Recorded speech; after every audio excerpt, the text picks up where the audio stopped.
Hi guys! Welcome to my vlog. Ngayon ay pupunta tayo sa 13.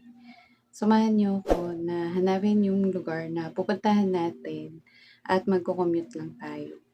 I-share ko nga pala sa inyo guys na sa araw ng Miyerkules, marami tayong nakaschedule na gagawin.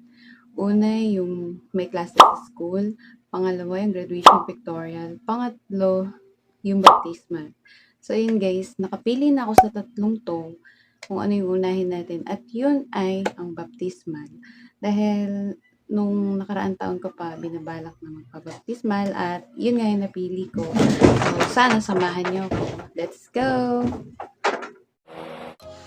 Yung mga oras na ito, nagpaalam na nga ako sa bebe ko para pumunta sa 13 at kaya naman siya nakasimangot, gusto niya manood ng movie kaya pinayagan ko siya manood.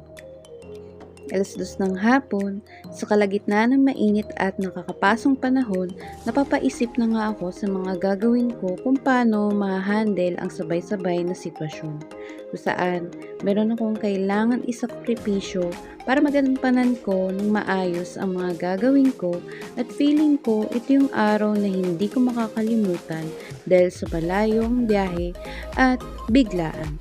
Mainit nga pala sa silang nung umalis ako tapos ganito naman ang bumadya sa akin nung nandito na ako sa Dasma. Ang lakas ng ulan kanina sa 13, buti na lang may dala akong payong.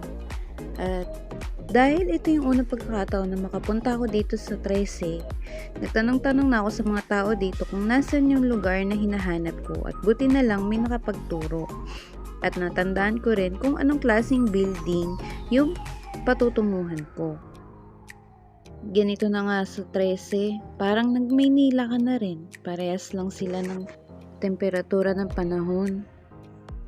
Malayo na nga rin ang aking lalakad dito sa ating patutunguhan, kaya naman, nagpahinga muna ako dito sandali at tumambay. Maraming salamat guys sa panonood at sana nag-enjoy kayo at sana sa susunod makasama ko ulit kayo sa susunod kong vlog. See you next time. Bye!